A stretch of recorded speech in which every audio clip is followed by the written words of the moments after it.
선비를 찾아서. 이 시간에는 남이 장군 편입니다. 남이는 본관이 의령으로 1441년에 서울에서 태어났습니다. 그의 할아버지는 의상군 남휘이고 할머니는 태종의 넷째 딸 정성공주입니다. 아버지 남빈의 벼슬은 군수에 그쳤지만 장인이 세조의 총신이었던 권남이었습니다. 그는 17살의 나이에 무과에 급제하여 사람들을 놀라게 했습니다. 이 조선 전기의 문무과를 불군하고 과거 급제자의 그 평균 나이가 30세 전후라는 점을 감안한다면 아주 실로 대단히 빠른 등과였기 때문입니다. 1457년 세조 3년이죠. 무과에 장원 급제하고 세조의 총애 속에서 여러 무직을 역임했습니다. 1466년 발영시에 급제한 뒤 1467년 포천 영평 등지에서 도적을 토벌했습니다. 이 시해가 반란을 일으키자 우대장이 되어서 구성군 준의 지휘 아래 진압에 참여를 했습니다. 이 공으로 적개공신 1등에 책록되고 의상군에 봉해졌습니다. 이어서 서북변의 건주의 여진의 토벌에 참여해서 이만주를 죽여서 2등 공군을 받았으며 그 뒤에 공조판서가 되게 됩니다.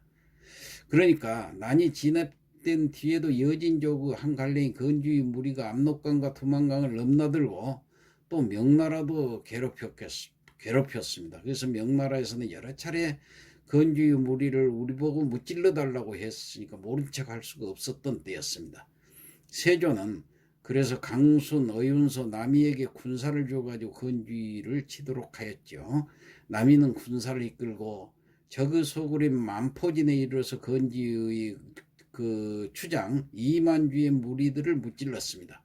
세조는 서북변의 건주의를 무찌르고 그리고 온 그 승리를 거두고 온 남이에게 잔치를 베풀어주고 병조판서에 임명을 했습니다. 이렇게 해서 17살 어린 나이로 무과에 급제한 왕가의 왕손 남이 장군은 27살에 이미 한 나라의 군사권을 지는 병조판서가 된 것입니다. 조정의 일부 대신들은 남이의 출세를 시기해서 상소를 올렸지만은 세조는 그들을 엄하게 눌렀습니다. 남이는 병조판서로 일을 잘 처리하였죠. 하지만 일부 대신들은 기회가 있을 때마다 남이를 헐뜯었습니다. 이 남이의 이런 약진은 빠르게 그 약진한 것은 뛰어난 재주 외에도 태종의 외증손이라는 점과 당대 권력자 중에 한 사람인 권남의 사이라는 점이 이 조기 출세의 발판이 되었을 것입니다. 이시의 난을 평정하고 돌아왔을 때 그 남이는 그동안의 공로를 적어 올렸었죠. 많은 도움을 받은 유자강의 공도 그대로 적어 올렸다고 합니다. 조정에서는 이때 이것을 심사해가지고 구성군 이준과 함길도 절도사 허종, 진북장군 강순, 남이 등에게 적개공신 1등의 상을 내렸지만은 유자강은 정오품의 병조정랑에 그쳤습니다. 그러자 유자강은 불만을 품었어요. 남이 때문이라고 생각을 한 겁니다. 남이 이놈 두고 보자. 지가 나 아니었다면 어떻게 공을 세워? 유자강은 이 공이 적은 것에 불만을 품었던 것입니다. 조정에서는 유자강이 서자라고 해서 공로를 낮췄던 것입니다. 당시에 서자는 사실 벼슬도 하기가 어려웠던 시절 아닙니까? 그래서 세조는 더 이상 그 남이를 두둔할 수가 없어서 병조판서 자리에서 물러나게 하고 다음 날인 1468년 10월에 세상을 떠나게 됩니다. 그 다음 임금이 예종이 올랐죠. 이 예종 임금은 올랐을 때 한편 유자강은 아직도 병조정랑 자리에 머물러 있었습니다. 서자가 그만한 벼슬을 차지한 것만 해도 남이가 도와줬기 때문인데 유자강은 자신이 출세하기 위해서는 수단과 방법을 가리지 않았습니다. 대궐로 들어간 유자강은 예종에게 남이를 모함하였던 것입니다. 전 병조판서 남이가 용모를 꾀하고 있사옵니다. 무엇이라고? 예종은 깜짝 놀랐죠. 남이는 혜성이 나타난 것을 보고 옛것이 없어지고 새것이 나타날 징조라고 여러 사람에게 말했사옵니다. 그 말을 한 것을 가지고 그러는 거요? 아닙니다. 남이가 변방에서 읊은 시에 이런 구절이 있습니다. 나이 20살에 나라를 평정하지 못하면 하고는 어금니를 꽉 깨물었습니다. 그게 무슨 말인고? 나이 20살에는 나라를 얻고야 만다는 뜻입니다. 오호, 저런 괘씸한 놈 봤나. 예종은 즉시 남이를 잡아 가두도록 하였습니다. 그리고 남이는 꽁꽁 묶여 옥에 갇혀 있다가 국문을 받으러 나왔습니다. 대체 누가 나를 모함하였을까? 아무것도 모르는 남이는 물끄러미 예종을 쳐다보았습니다. 예종의 입에서 호통이 터져나왔다. 이놈!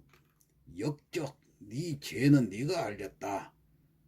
대체 누가 뭐라고 모함하였습니까? 남이는 기가 막혔다. 저는 영모한 사실이 없사옵니다. 저놈이 누구 앞에서 감히 거짓말을 하느냐? 바른 말이 나올 때까지 매우 차라. 고문이 시작되었습니다. 내금이 군사들이 남이에게 호된 고문을 가했습니다.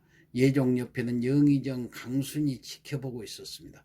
강순 남이와 함께 여러 번 싸움터에 나간 적이 있었습니다. 남이는 강순에게 변명해달라는 눈짓을 하였지만 강순은 고개를 돌려버렸습니다.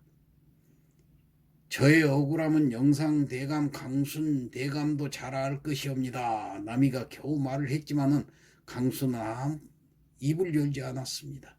남이는 모른 척하는 강순 태도가 너무 섭섭하기 이를 데 없었습니다. 어서 누구와 영모를 하였는지 대라. 예종은 다시 호통을 쳤습니다. 남이는 고문을 받아 온몸의 살이 터져서 살아날 수가 없을 정도가 되었습니다. 간신히 입만 움직일 수 있었습니다. 전하, 딱 한 사람과 모의하였습니다. 딱 한 사람? 그게 누구인고? 영의정 강순입니다.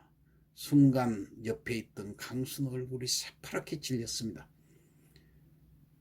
남이가 변명해달라고 했을 때 고개를 돌린 내가 잘못이다. 하지만 때는 이미 늦었구나. 강순은 의리를 저버렸기 때문에 뜻하지 않는 날벼락을 맞게 된 것입니다. 전하, 그 거짓말입니다.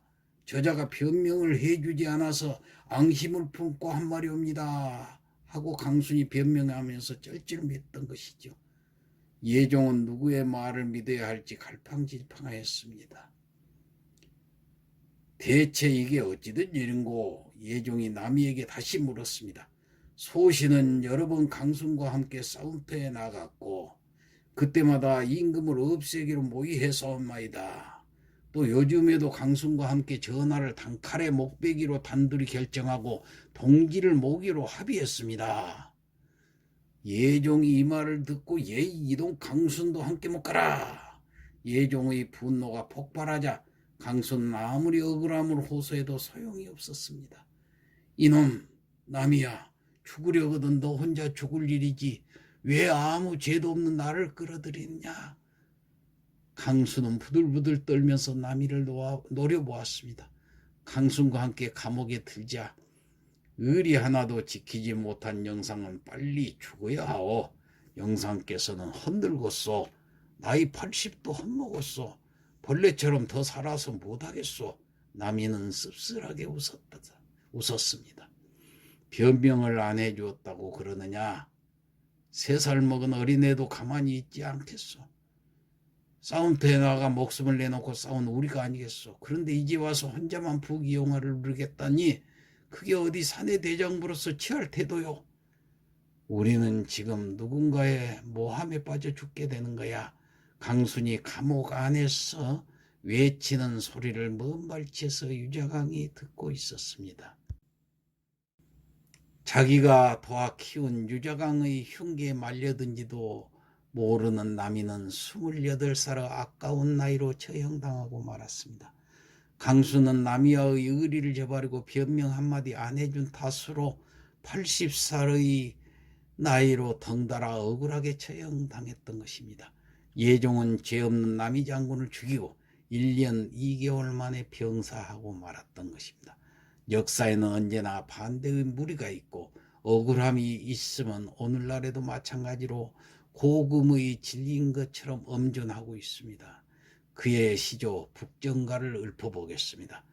우리 시조를 되살린다는 자긍심을 가지고 이 시대의 선비가 되어 가사를 따라서 함께 읊어보시기 바랍니다. 백두산 솟은바위 칼갈아 베어내고 두만강 흐르는 물 말먹여 없애리라. 대장부 20나이에 나라 평정 못할까.